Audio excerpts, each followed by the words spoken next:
The following is a presentation of the Retro Network. Remember that show back then? Remember that show?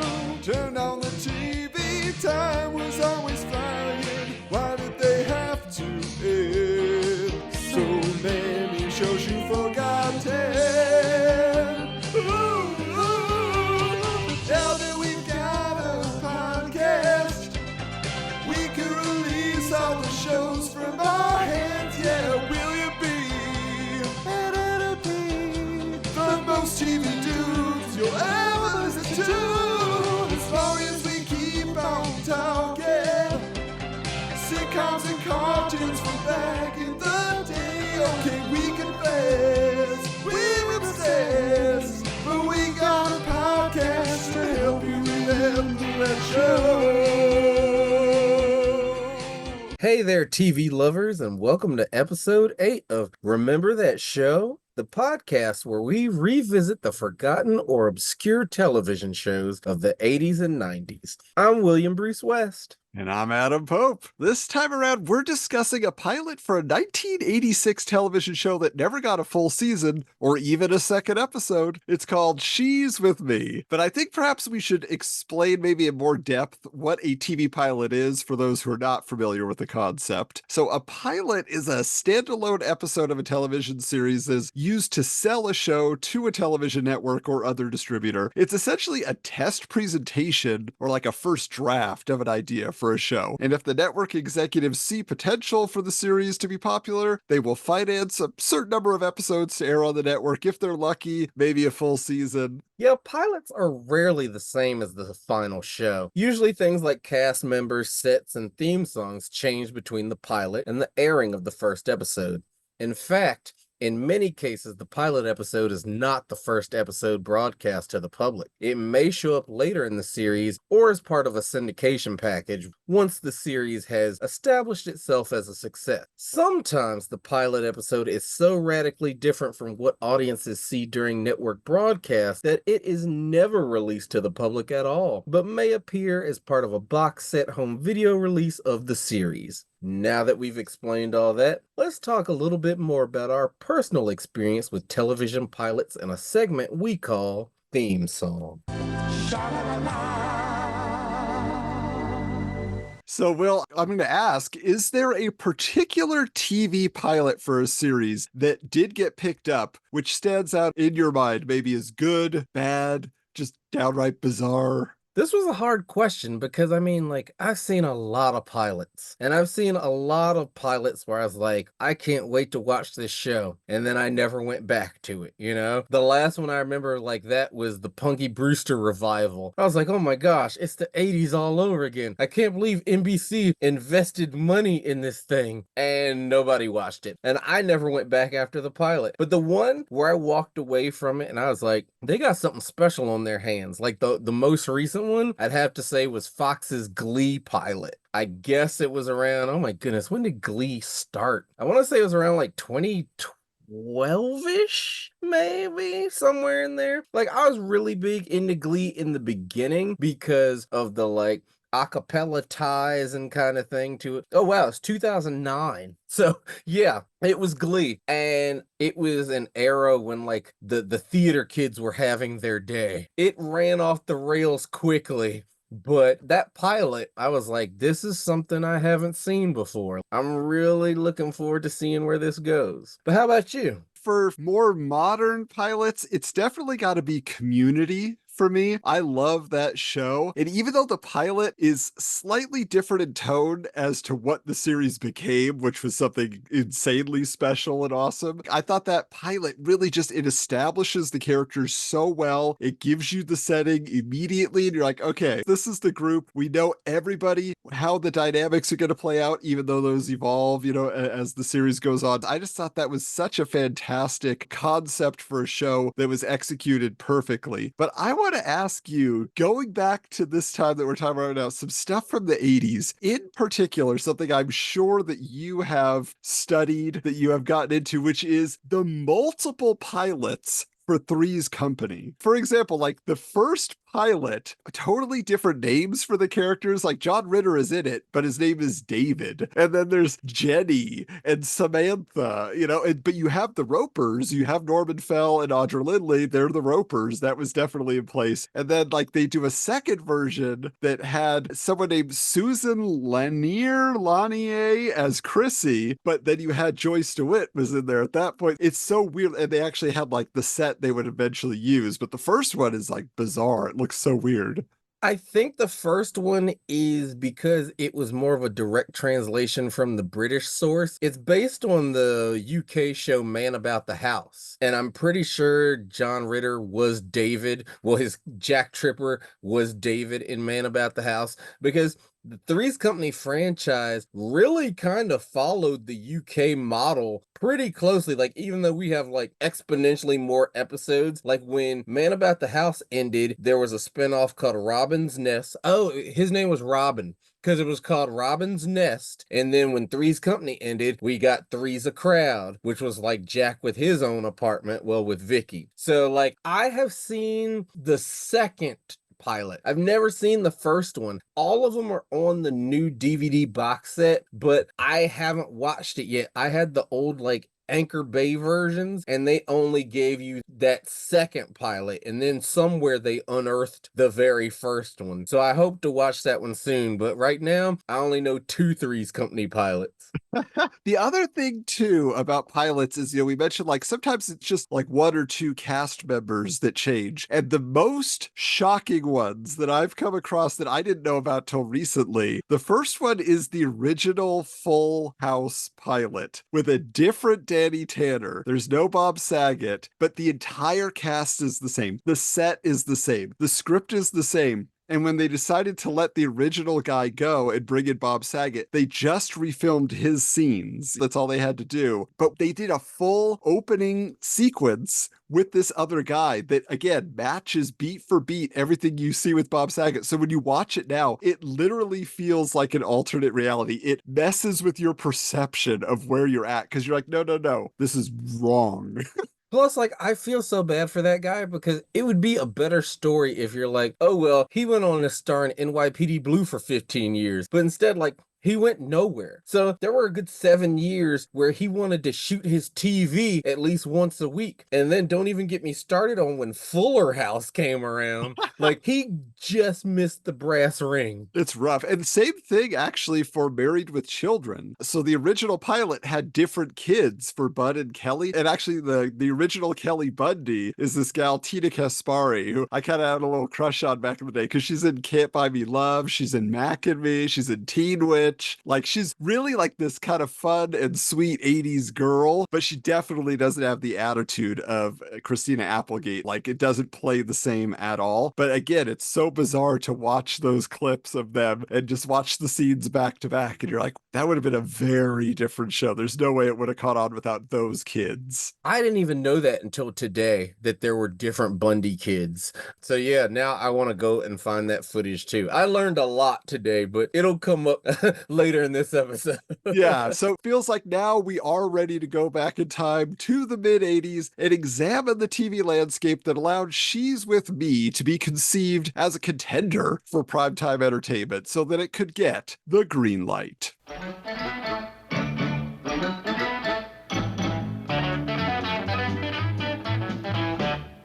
In the early days of sitcoms, really the most popular shows revolved around the nuclear family of the 50s, right? Living in an idyllic suburban setting or a New York City apartment. Those are kind of like the two, scenarios that you would get on TV. Now, eventually, more interesting dynamics started to emerge, especially with pairs of women teaming up for primetime comedy. Now, in the 70s, Laverne and Shirley, probably the most popular example of a female duo on TV just in history. That was great. But then getting into the 80s, you had shows like Kate and Allie, My Sister Sam, which we might have to cover at some point. And then our show for this episode, She's With Me, I feel like it's just a continuation of that particular trend. They're like, who can you put together here? But, well, what other 80s sitcoms featuring female duos are there that I'm forgetting? Well, that's the thing, is like, when I really thought about it, I couldn't think of like shows built around two women outside of Kate and Allie. Like you got that one. But there were duos that always kind of emerged in shows, especially over time. Like it's going way back and it's a little bit of a cheat, but I kind of think Lucy and Ethel are the first ones in this trend, you know? But then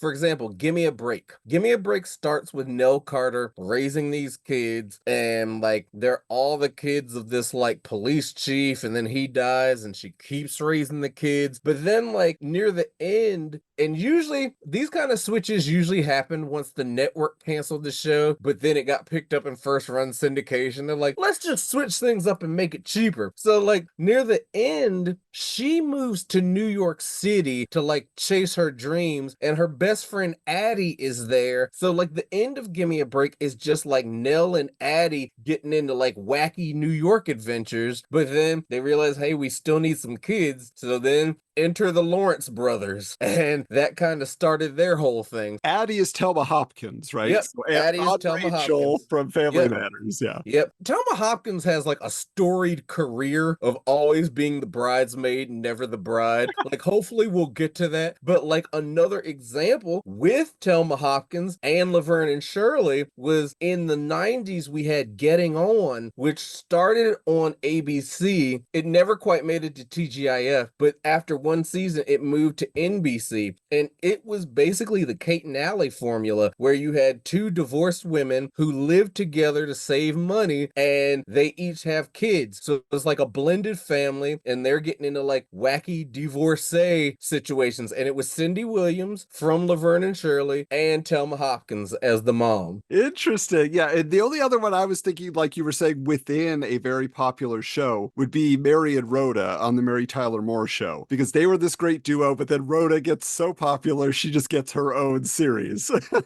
They kind of broke up the team there. So that makes sense. Like, I'm sure there's others that our listeners can reach out to us and remind us about, but I think it's time now that we learn a little bit more about the lead actors of this show and why they would have been considered at this time as viable stars of a network television series. So let's get into that here. Who's our first star that you know very well? Yeah, first up we have Dinah Manoff. She simultaneously had a film and TV career that started in the 70s. She was Marty, one of the pink ladies in Grease. I've never seen Grease. And during the same year was starring on the ABC sitcom Soap with her co-star Billy Crystal. She also had guest spots on shows like Mork and Mindy and the Mary Tyler Moore Show spinoff Lou Grant. Getting into the 80s, she appeared in the Robert Redford film Ordinary People and an adaptation of the stage play I Ought to Be in Pictures with Walter Matthau and Anne Margaret. She then continued to have guest star roles on primetime staples such as Night Court and the cop drama Cagney and Lacey, another 80s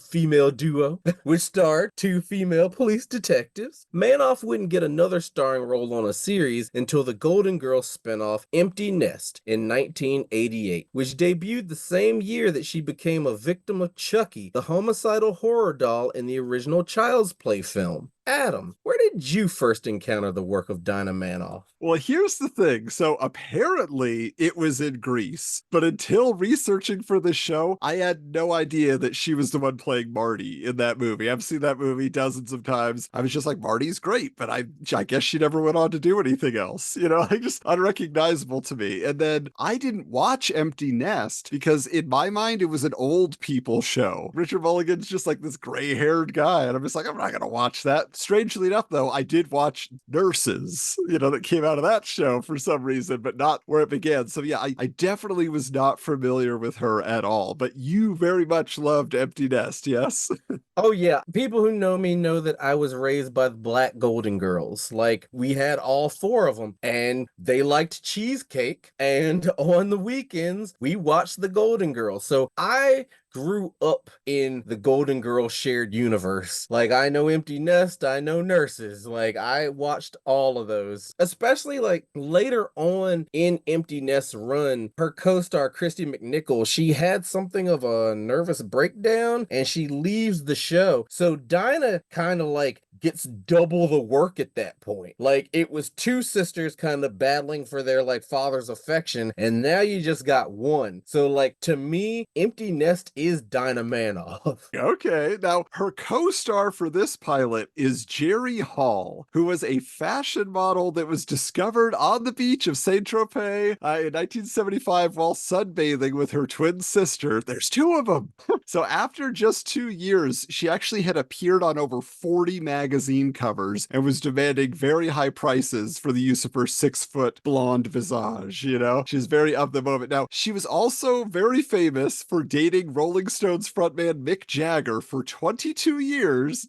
Never really getting married. There was some sort of ceremony that was not official, but she had 4 kids with the rock star. And now for our interest, though, it should be mentioned, you know, we talk a lot about Fox here. In 2016, she married the infamous media mogul Rupert Murdoch, the owner of Fox, but she divorced him a couple years later, so that did not last. But as for her acting career, Hall first debuted in the mechanical bull riding movie Urban Cowboy, as mentioned in The Wedding Singer, yes, starring John Travolta. That was in 1980. Then she went on, she did 2 episodes of Shelley Duvall's Fairy Tale Theater. And of course, most people remember her as Jack Napier's girlfriend, Alicia, in Tim Burton's 1989 Batman film. She had other cameos at this time, like this forgotten film's Free Jack, you know, which Mick Jagger was in also, and Princess Caribou, which my wife and I watched last night.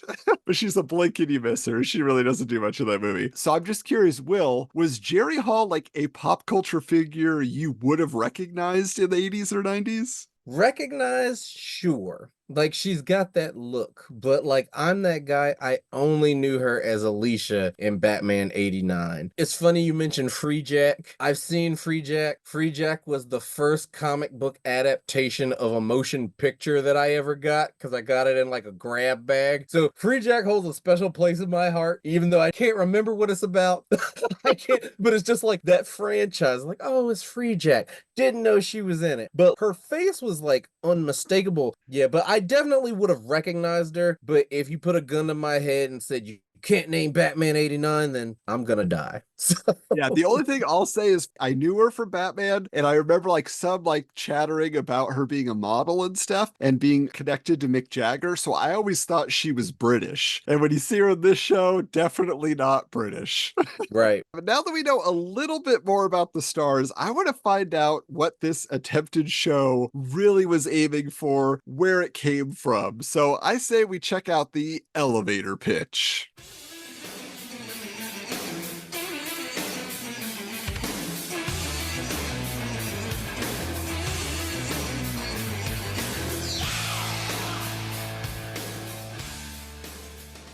Well, She's With Me was a 1986 sitcom pilot produced and written by the team of Ron Levitt and Michael G. Moy. You might recognize Levitt as the creator of Married with Children, while Moy was one of the creative minds behind 80s classic Silver Spoons, on which Levitt also wrote. He co-created 227 and managed to get 1 season for the forgotten series It's Your Move, starring future Steve Rhodes, David Garrison, which he developed with Ron Levitt. The pair had written together on The Jeffersons, and immediately after this pilot had failed to get picked up by a network, also created short-lived Fox sitcom Women in Prison. It's funny you bring up Women in Prison, because that was one of those shows I completely forgot about, and then like it was like a sense of memory, like, oh, Wendy Jo Sperber, because Wendy Jo Sperber was like a Fox utility player those first few years, like Babes, which I hope we get to cover eventually. You know, so it was like CCH Pounder was in that show, you know, so like that's one I would love to talk about, because that's one of those that like I watched a couple of but wasn't allowed to, but like they definitely had a certain brand of humor, and I felt they like put their stamp on the network with things like Women in Prison. And did you, growing up, maybe not, but even just like over the years, does the name Michael Moy and Ron Levitt, like, did those stick out in your mind as being connected to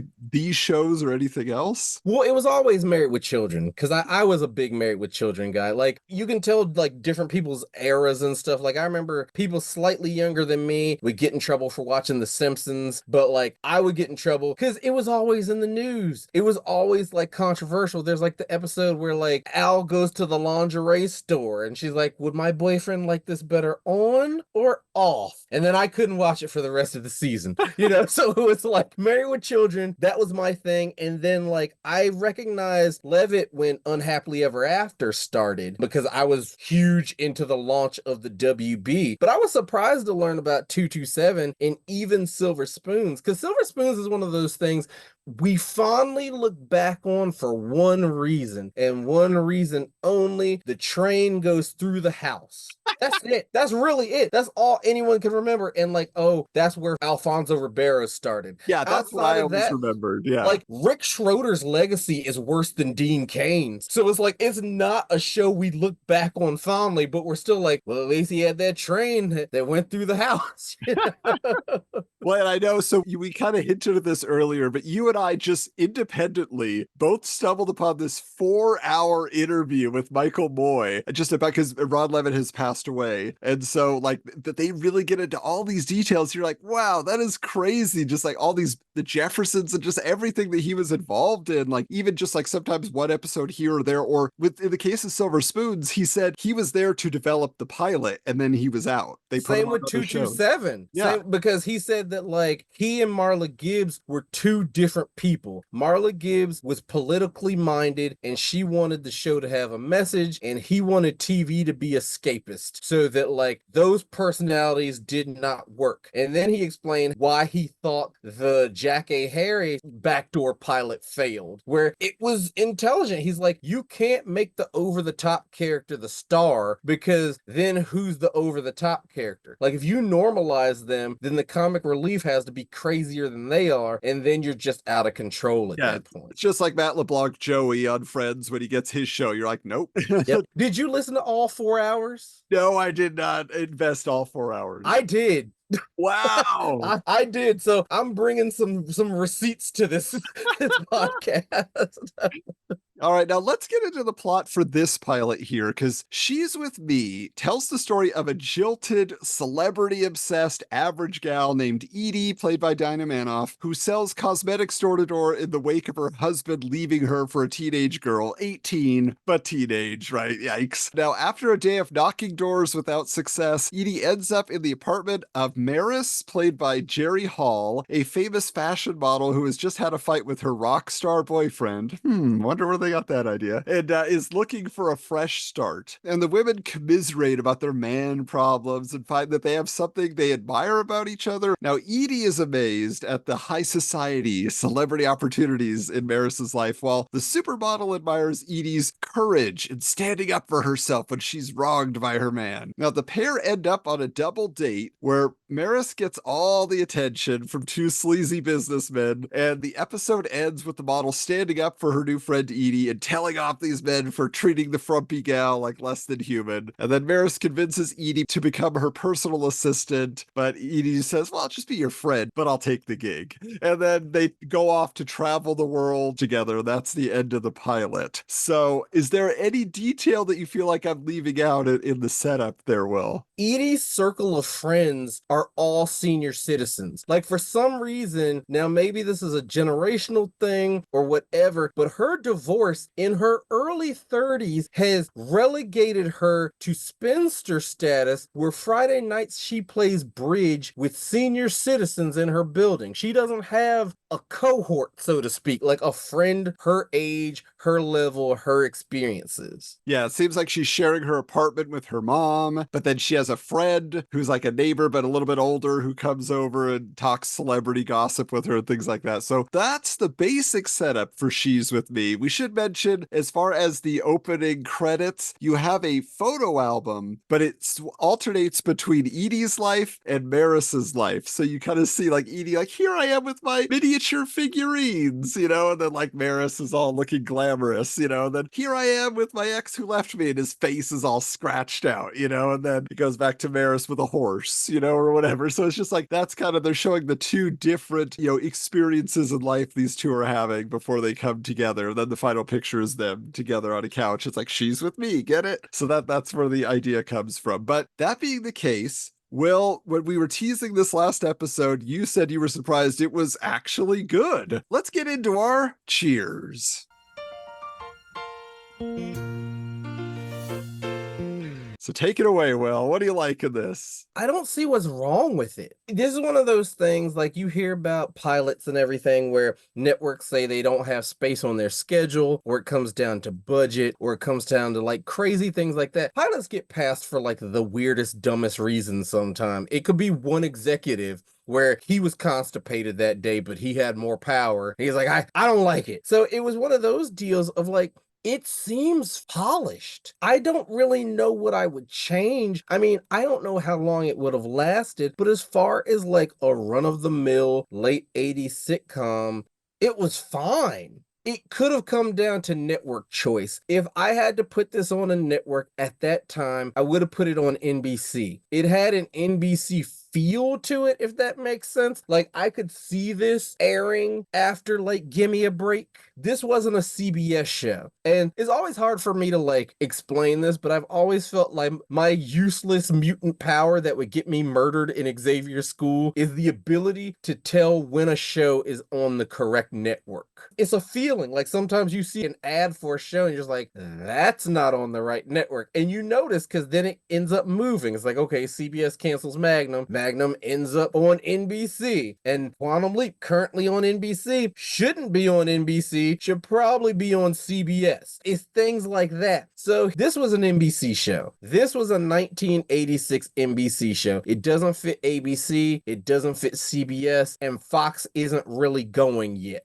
And even if it had been, it has a Fox underpinning to it because of the creators. I could see how they could Fox this up, make it a little edgier, but in its current form, this is a perfectly serviceable NBC sitcom for 1986, right around rags to riches and every other forgotten show from that era. Just to echo a little bit about what you're saying, yeah, the pilot set, like just everything about it, it looks very well funded. It looks as good as any other sitcom that you would see in the 80s, like you said. But also, even though the humor can be a little bit broad, the writing is not generic sitcom or like vaudeville style jokes. It doesn't feel like well-worn territory. It's very contemporary. You got references to Sylvester Stallone and Don Johnson and other, you know, celebrities of the time. Plus the jokes, yeah, like you said, because the creators have a slight edginess, especially when Edie's talking about getting on the plane to embarrass her husband and his new teenage girlfriend while they're on a 10-hour international flight. It's like, oh, wow. And then Dinah Manoff, she is this dynamic comedic force. Lots of quirky charisma. Like, she's 100% the best part of this pilot, and she gets to do a lot. Like, there's a very funny physical comedy gag where she's all dressed up to go out on the double date. She goes in the elevator from her apartment, and each floor, the doors open, and somebody gets on with a problem. Like, there's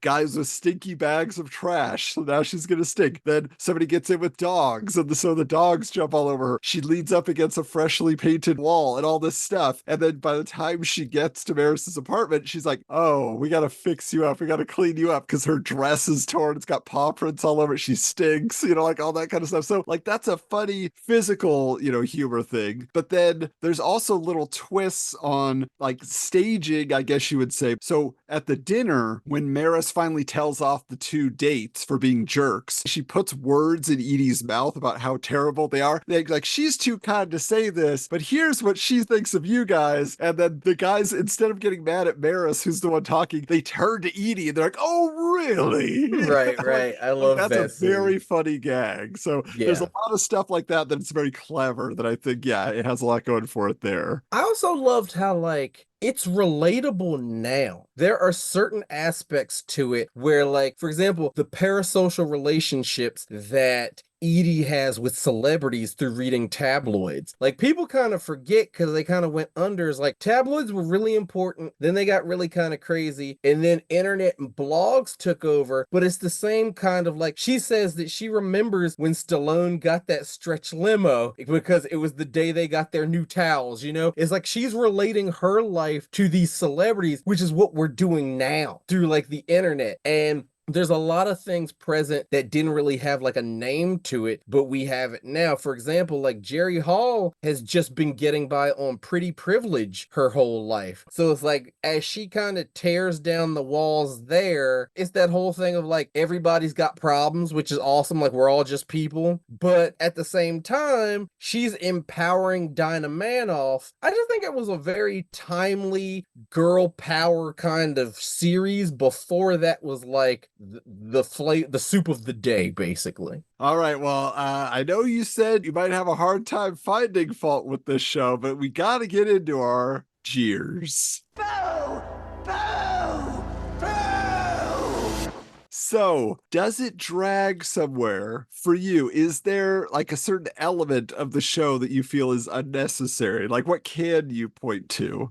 I don't like the old ladies. Yeah. Like, I get what they bring to the table, but it's almost cartoonish. Like, she's got to have like a friend at work or something like that. It's not that bad, you know, that you got to hang out with Gladys and Ethel and Bertha across the hall to play bridge. Like, you aren't menopausal yet. Like, go out, you're in New York City, go have some fun. It's the 80s. My thing, and this could have been intentional, but if you notice, even though Edie has bonded with Maris, Edie still goes over to Maris's apartment with the intention of taking Barracuda Johnson. So it's like, you guys have already had this, like, it's not synergy, but you guys are vibing, and this is a friendship blooming, but it's not important enough to Edie that she's still willing to try to steal Barracuda because he's a celebrity, and she's still got that parasocial thing going on. So I didn't like that aspect because I didn't know if Moy and Levitt were trying to say something about women, because this is Moy and Levitt we're talking about. That would be one of my issues with it. I like the edginess they bring to shows, but they probably needed to do what they did with Women in Prison, where they brought in a woman to co-create that, because I felt some of the jokes were cliche for the era. It was toilet seat jokes. It's like, I hate toilet seat jokes. I hate them with a passion. Maybe it's because I'm a slob. I'm like, who leaves the toilet seat up? Who puts it up? You know? It's like reverse ring toss. Why would I put the seat up?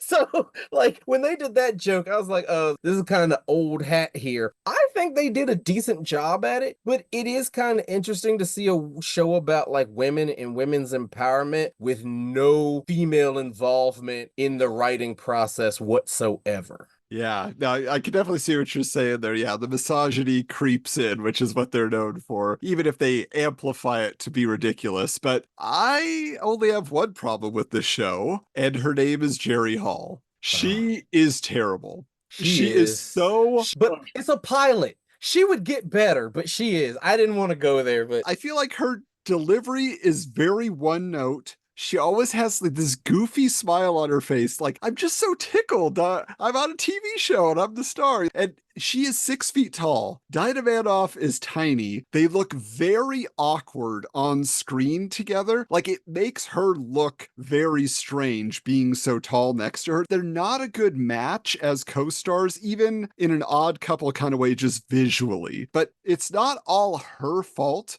I think the Maris character is really flawed in concept, because Maris in this pilot, she's a whole lot of nothing. Like you said, she's getting by on her pretty privilege, just getting by on her looks, which that can sort of work as a gimmick for a character, but it's a trait that's not amplified in any way. Like, she's just kind of blah. For example, going back to Three's Company, Suzanne Summers was a sex symbol of her time. She's getting by on being this pretty girl who's kind of dumb, but she knew how to play Chrissy as like the sweet airhead. She had great comedic timing. The writers had her tell all these like silly stories, you know, small town life, right? You know, Rose on Golden Girls had the same thing. But what I'm saying is, like, Maris in this pilot, she has nothing to build on. Like, she's written as a one-off celebrity cameo by a famous model, which is what she was. When they say she's dating a rock star, it's obviously because she's dating Mick Jagger, and like they're just like, that's something you put in for one episode and then you get the next celebrity the next week. The thing is, she's rich and famous, but also impossibly nice. So in other words, her life is 80s perfect. You feel no sympathy, no connection to her. Like, that's like Edie has this whole conversation. She's like, oh, you don't have any problems. Yes, I do. I have such a hard time gaining weight. Like, I see what they're doing, but I can't see how when this pilot ends, they grow in a relationship because there's no conflict to build something around. Like, they're immediately friends, they're immediately on the same page, even though they're totally different tiers of class. It's not the same, like, because all I see is what Edie's gonna follow Maris all over the world, feel bad about herself as this glamorous woman gets all the attention. Like, Maris's whole point is to make Edie look like garbage, and I don't find that entertaining. Like, I don't see a series in this because of the way Maris is written. You can pace it out. They do a little globetrotting, a little jet setting. Let's say around like season 3, they start a business together. Then season 4, we kick it off with Edie getting a boyfriend. And that relationship progresses throughout the season, culminating in an engagement, let's say before the season finale, because we find out that he was really just using Edie to get close to Maris. And then that gets us into season 5. I can get 5 seasons out of this. I think you can develop Jerry Hall because we're too smart now. I tell people this, like, we want everything to be Breaking Bad and Community and Scrubs. We're too smart now. There was a show that lasted 10 years about an alcoholic who runs a bar. Like, we suspended our disbelief for Cheers. It's like, oh, he's never gonna touch it. Never thinks about it. If that were on right now, it would be on like USA, and every episode would end with his hand shaking as he reaches for the tap and then he stops himself. And they would get 5 seasons of 10 episodes each. I could get you 5 seasons of 26 episodes with this, because we gotta find out where Maris comes from. Her terrible accent lets us know she's a country girl. So she was swept up into this life, but it's all facade. Like, I think she's Chrissy Snow under there. I think, yeah, she's like a 6-foot fashion model, but I think she could also milk a cow. I see it. She is the worst part, but I think we can work with her. And she's the name. Like, it sucks, but like, she's the name. It's like if you put Tyra Banks in something. Tyra Banks was a terrible actress, but they still put her in things because it's like, well, she's a supermodel, and Jerry Hall would have been had we had that title then. The supermodel is like limited to like a 10-year period of time. No one has been a supermodel since. They probably won't be again. So like, I see it. Well, if that's the case, then I hear the sirens going right now, and we got to figure out then, if we have this pilot, it's not getting picked up, but we want to retool it. How do we get that going? So we're the show doctors.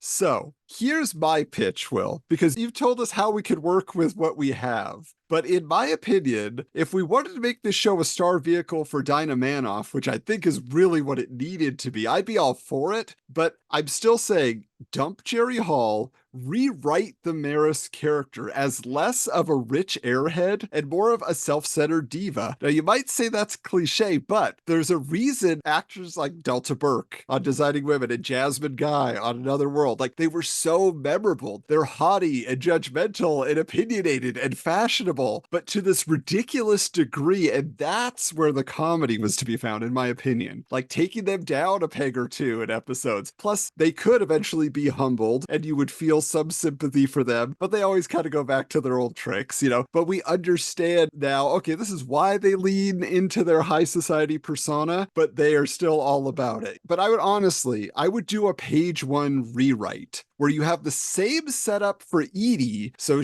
character has been left by her husband for a younger woman, but now I say she's a makeup artist for fashion models. And she's having a bad day. She has a wild confrontation with a stuck-up, aging model named Catherine, played by Morgan Fairchild. She would have just ended her run on Falcon Crest. And that leads to Edie getting fired and Catherine being blacklisted by the industry, who they all secretly hated her anyway for her diva behavior. And then on the way out that they're getting pushed out the door, they end up stuck in a malfunctioning elevator together. Again, a little cliche, but for the pilot episode it works. And they have these comedic arguments. They're defending their opposing lifestyles, but they end up finding that common ground where both their husbands left them for younger women. But after hatching a scheme to get revenge on the cheating husbands, and they fulfill it together, Catherine and Edie really realize they admire each other. They still don't see eye to eye on hardly anything, but they decide to go into business with each other to start their own modeling agency, kind of stick it to all the people that kick them out, would make it work. Now they're going to bring in these young girls and they're going to train them up and show them how to do it. And I think with that setup, you have a lot of room for celebrity cameos each week. You get some slobs versus snobs style wackiness. You get workplace humor. Like there's so much. It's like Dynasty meets Just Shoot Me.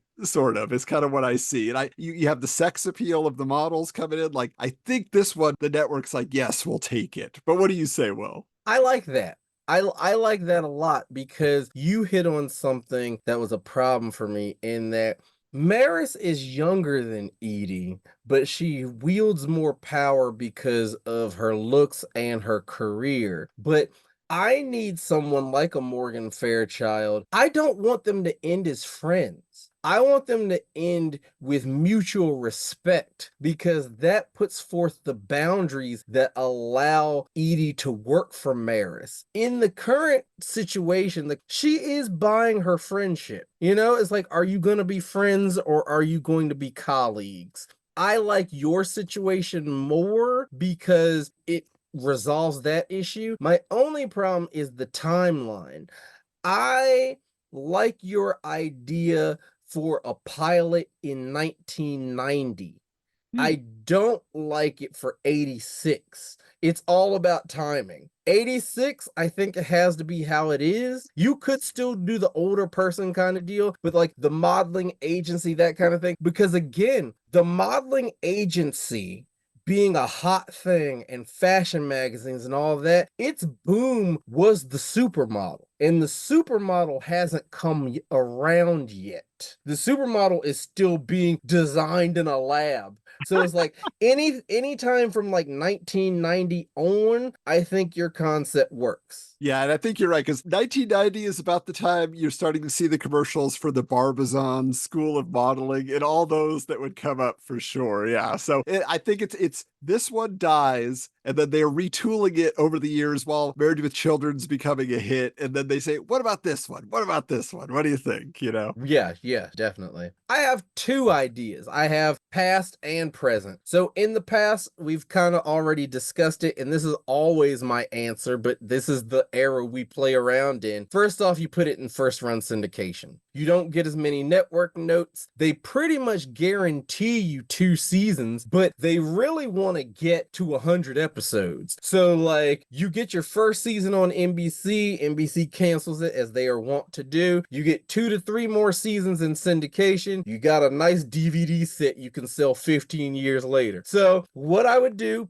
put it in first run syndication, and it follows that path I explained. Like they go into business together, boyfriend actually wants Maris, then we get into season 5, and season 5 can be a free-for-all. Season 5, they could buy a cabin in Vermont for all I care. We're just trying to get those episode count numbers up for syndication, for strip syndication. But if I were to do it now, I would just give the script a polish because, as I said before, most of that stuff still apply. The pretty privileged thing, the parasocial relationships with celebrities, all that still works. The insecurity, the influencers making you feel bad about yourself, things like that. Casting wise, though, for Dinah Manoff, you have to get someone who cleans up real well, but still isn't the first one looked at in the party. I would go with Tatiana Maslany. Wow. And then for Jerry Hall's Maris, I can't stand this actress because I don't think she's a great actress, but she's famous because she's hot, so it's perfect. Sydney Sweeney. Oh, there she is, star of Madam Web. I'd never seen her before, never heard her name before, and now everybody's reviewing Madam Web. They're like, oh, she's huge with this new generation. They all love her. I'm like, really? Never seen her before. She's in Euphoria, and it's nothing but nude scenes. That's what her career has been built on. So now we're supposed to take her seriously, and it's like, but so like, that's how I would update it now. And I'd put it on NBC again, because they're kind of hurting, and I think it would work. All right. So if the show had gone into production and been a hit, we have to wonder how it would have changed certain productions the stars and creators would go on to be involved in over the next few years. So we're going to look into that alternate reality with a new segment called What Might Have Been. No, we'll never know.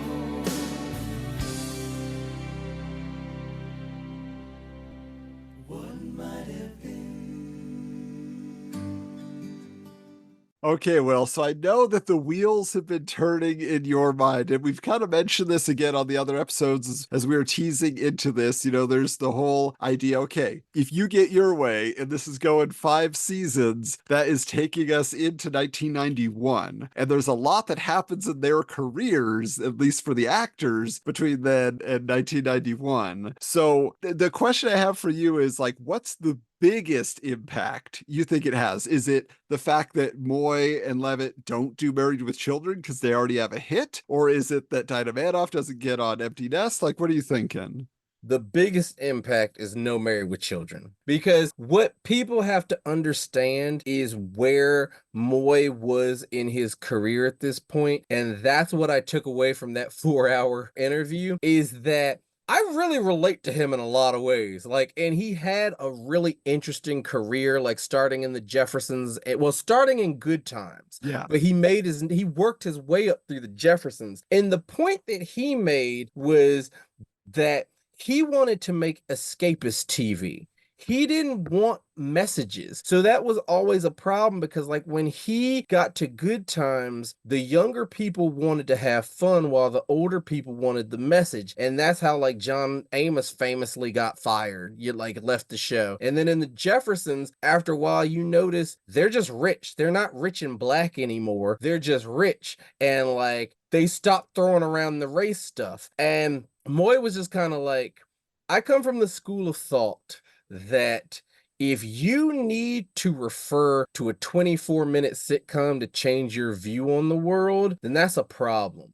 You know, he's like, I'm not here to raise your children. I'm not here to change your mind. I'm trying to make TV that my dad would have enjoyed, that after like dealing with a long week, he would come home and he would have 30 minutes of like something that just made him laugh. I just want to make people laugh, you know? So like, as we get into the 80s, Moy was kind of like characterized as the anti-Cosby. And he said that like he didn't hate the Cosby Show, but as much as people loved it, there was an almost equal amount of people who hated it because that wasn't what they related to. So what brought Moy and Levitt together was this shared passion that they despised the traditional sitcom. Like you started out saying that like back in the day you had the nuclear family and all that. They hated that. In the 80s, that's all they had. Like look at it, like Growing Pains, Who's the Boss, Family Ties, like everything was like a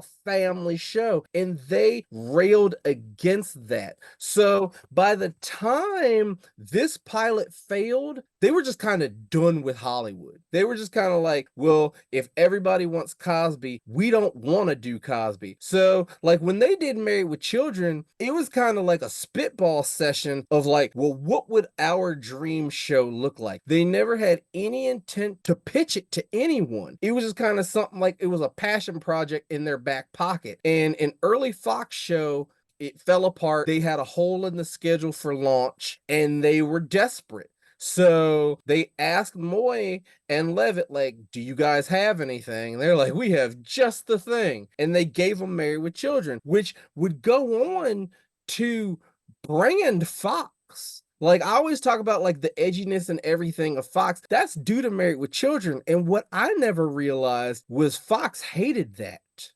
That like Fox never wanted that. So like throughout its like 11 season run, the network did everything it could to bury the show, but they couldn't cancel it because the ratings were so good. But it changed the network. They said that like the Fox brand got to be like synonymous with Married with Children when the executives wanted their brand to be synonymous with Tracy Ullman. They wanted their shows to be water cooler shows, or as Moy put it, it's a show where you go, if you're in New York City and you go to a party at a townhouse and you say, oh, isn't she irreverent? Isn't she brilliant? While sipping your wine. Like, that's what they wanted, that highbrow thing, and that's not what they got. That like, they never even told the Married with Children cast they were canceled. There's like the urban legend of apparently Ed O'Neill went home to Ohio, was leaving a Home Depot when someone came up to him and was like, hey, sucks about your show. He's like, what are you talking about? Like after 11 years, they didn't. So it was like he had to get sick of what he saw on TV to get to the point to give us Married with Children. And its legacy is whatever it is, but like I think it kept Fox going during times when things were rough, and he would still be making forgettable NBC shows if this had gotten picked up. I think that's the biggest ramification. Yeah, well, and beyond that, because like you say, if Married with Children doesn't give Fox a foothold, we don't get The Simpsons. They're doing Tracy Ullman's show, but like if Fox is just tanking because Tracy Ullman's show was not a huge hit, like then you're just like, there's no Simpsons. I mean, for our purposes, there's no Parker Lewis Can't Lose. Boys will be boys.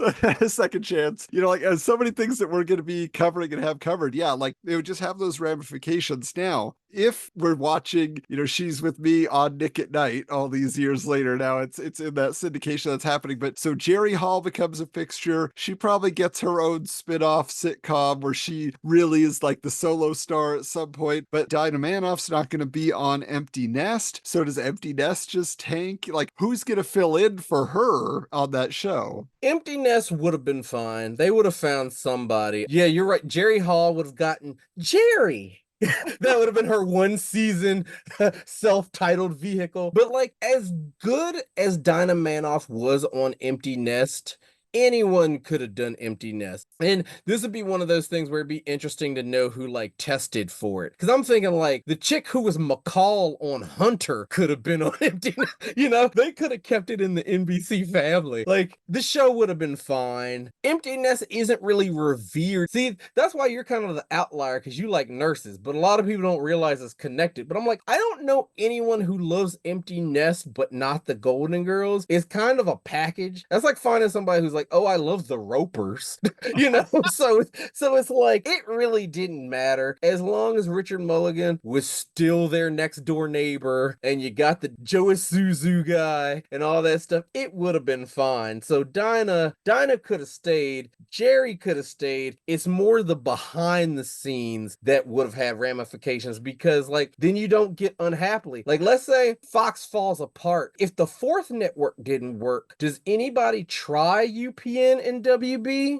And then even if they do, then you don't have Unhappily for WB, because those ingredients came from Married with Children. And so it's just kind of like this trickle down effect. But Now, like, it stops there because Levitt would go on to produce 5 international versions of Married with Children.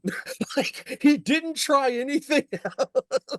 well, except for what we're going to be talking about next time around. We are finally ready to get into the WB network. It has been long enough. We've got to have that conversation. And there is another connection, because Nurses, Stephanie Hodge, was on that particular show. She goes on to be a cast member on Unhappily Ever After for a brief moment. So we're going to get into all those details. I'm so excited to talk about this in episode 9. Go find Unhappily Ever After, guys. The entire series is streaming on YouTube. You can find it, you can enjoy it, and relive those moments. We're going to have a lot of stories to share, I am sure. But in the meantime, if you have any particular thoughts about the alternate reality in which She's With Me is a hit, you can find us on social media. I'm at Hoju Coolander.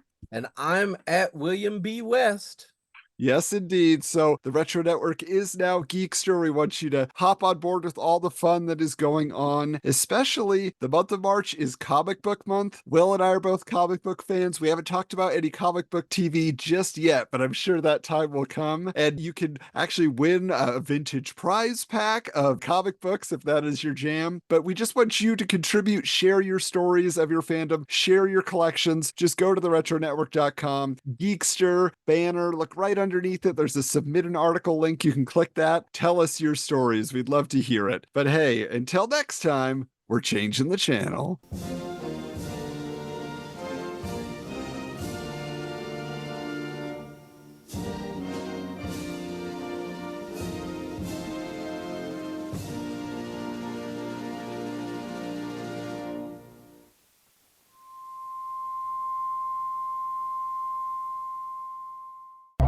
This has been a presentation of the Retro Network.